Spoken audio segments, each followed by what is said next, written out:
പണ്ട് കുട്ടിയായിരുന്ന കാലത്ത്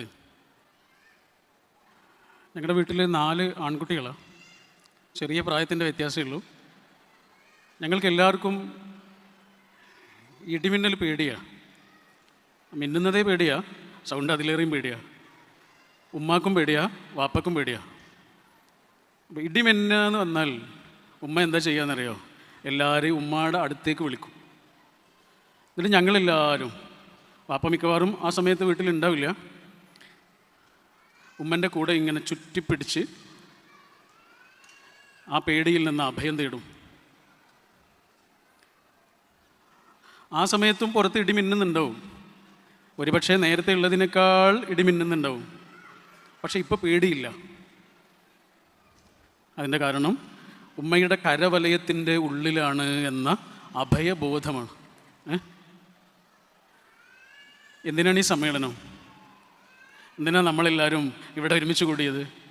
പ്രസംഗം കേൾക്കാനാ? ഇതൊക്കെ നമ്മൾ മുമ്പും കേട്ടത് തന്നെയല്ലേ? പുതിയതെന്തെങ്കിലും ഉണ്ടോ?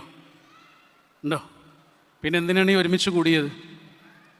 അന്ന് ഞങ്ങൾ 4 പേരും ഉമ്മ എന്ന ഒരു അഭയത്തിൻ്റെ ചുറ്റും പറ്റിപ്പിടിച്ചതുപോലെ നമ്മളൊറ്റക്കല്ല എന്ന അഭയബോധം പിന്നെയും പിന്നെയും നമുക്ക് തന്നെ സ്വയം അറിയാനും നമുക്ക് നമ്മുടെ ഇടയിലുള്ളത് എന്താണോ അതിന് മൂർച്ച കൂട്ടാനുമുള്ള ഒരവസരമാണ് ഖത്തർ മലയാളി സമ്മേളനം.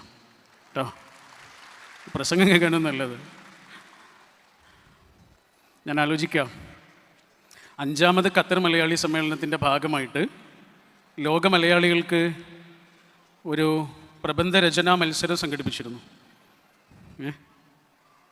ലോക മലയാളികൾക്കായിട്ട് ഒരു പ്രബന്ധരചനാ മത്സരം. ആ മത്സരത്തിൽ 1ാം സമ്മാനം കിട്ടിയ ഒരു കോളേജ് വിദ്യാർത്ഥിയെ എനിക്കറിയാം. 8ാമത് ഖത്തർ മലയാളി സമ്മേളനത്തിൽ ആ കുട്ടി നിങ്ങളുടെ മുന്നിൽ മൈക്ക് പിടിച്ചിപ്പോൾ നിൽക്കുന്നുണ്ട്.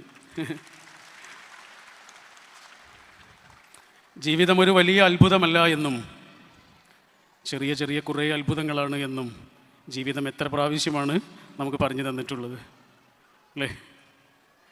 ജീവിതം ഒരു വലിയ അത്ഭുതത്തിൻ്റെ പേരല്ല, അതിനുവേണ്ടി കാത്തിരിക്കാൻ വേണ്ട. ജീവിതം ചെറിയ ചെറിയ കുറേ അത്ഭുതങ്ങളുടെ പേരാണ്. പഠിച്ചവൻ ഉണ്ടാക്കി തരുന്ന അത്ഭുതങ്ങൾ, മനുഷ്യർ നമുക്ക് വേണ്ടിയിട്ട് ഇങ്ങനെ ഉണ്ടാക്കിത്തരുന്ന അത്ഭുതങ്ങൾ, അതിനിടയിലൂടെയുള്ള ഒരു പാച്ചിലിൻ്റെ പേരാണ് ജീവിതം. പണ്ടൊക്കെ ആലോചിക്കാറുണ്ട്, എന്തിനാണ് കുറച്ച് പ്രിയപ്പെട്ട മനുഷ്യർ? എന്താണ് അതിൻ്റെ ആവശ്യം? ഒറ്റയ്ക്ക് ജീവിച്ചാലും പറ്റൂലേ? ഒറ്റയ്ക്ക് ജീവിച്ചാലും മതിയല്ലോ. എന്തിനാണ് കുറച്ച് പ്രിയപ്പെട്ട മനുഷ്യർ? പക്ഷെ ഇന്ന് മനസ്സിലാകുന്നുണ്ട് അതെന്തിനാണ്. 96 എന്ന പേരിലൊരു തമിഴ് സിനിമയുണ്ട്. ഒരു ഗംഭീരം സിനിമയാണ്. അതിലൊരു സോങ് ഉണ്ട്, ഒരു ഭയങ്കര രസമുള്ളൊരു പാട്ടുണ്ട്. ആ പാട്ടിലെ ആദ്യത്തെ വരി ഇങ്ങനെയാണ്: കരൈ വന്ന പിറകെ പെരിയതു കടലേ, നരൈ വന്ന പിറകെ പിടിക്കതു ഉലകൈ. കരയിലെത്തിയതിനു ശേഷമാണ് കടലെന്താണ് എന്ന് മനസ്സിലായത്. നര വന്നതിന് ശേഷമാണ് ജീവിതം എന്താണ് എന്ന് ഇഷ്ടപ്പെടാൻ തുടങ്ങിയത്. കരയിലെത്തിയ ശേഷമാണ് കടലെന്തായിരുന്നു എന്ന് മനസ്സിലായത്. നര വന്നതിന് ശേഷമാണ് അവിടെ ഇവിടെയൊക്കെ ഇങ്ങനെ വെളുത്ത സോക്സ് ഇട്ട മുടിനാരുകൾ വരാൻ തുടങ്ങിയപ്പോഴാണ് മനസ്സിലായത് ജീവിതം എന്താണ്. മനസ്സിലായതല്ല, അതിനെ ഇഷ്ടപ്പെടാൻ തുടങ്ങിയത് അപ്പോഴാണ്. എൻ്റെ ഉപ്പയും ഉമ്മയും 12 വർഷങ്ങൾക്ക് മുമ്പ് മരണപ്പെട്ടതാണ്.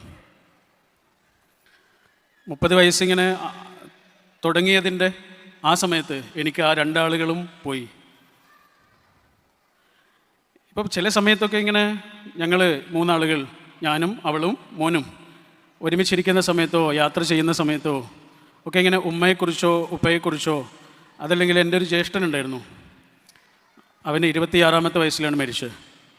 അവനെക്കുറിച്ചൊക്കെ ഞങ്ങളിങ്ങനെ പറയുകയോ അല്ലെങ്കിൽ ഫോട്ടോ ഇങ്ങനെ ഓരോന്ന് കാണുന്ന സമയത്ത് എന്തെങ്കിലും ഓർമ്മകൾ പറയുകയോ ഒക്കെ ചെയ്യുന്ന സമയത്ത് ഈ മരിച്ചുപോയ 3 ആളുകളിൽ ഏതെങ്കിലും ഒരാളെക്കുറിച്ച് ഞാൻ പറയുമ്പോൾ എൻ്റെ കഴുത്തിൻ്റെ പിറകിലൂടെ ഒരു ചെറിയ കൈ ഇങ്ങനെ അരിച്ചു വരും. 13 വയസ്സുള്ള ഒരു കൈ. അവൻ എന്നെ ഇങ്ങനെ തൊടും, എന്നെ ഇങ്ങനെ ചുറ്റിപ്പിടിക്കും.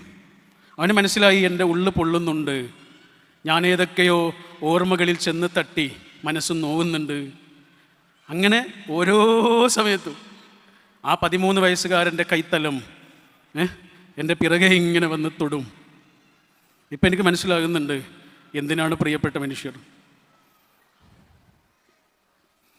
ഉമ്മ മരണപ്പെട്ട ദിവസം വലിയൊരു ഞെട്ടലൊന്നും ഉണ്ടായിരുന്നില്ല. കാരണം ഉമ്മ കുറേ ദിവസം വയ്യാതെ കിടന്ന് ഏകദേശം പോവും, ഉമ്മയെ തിരിച്ചു കിട്ടില്ല എന്നൊക്കെ നമുക്ക് മനസ്സിലായിരുന്നു.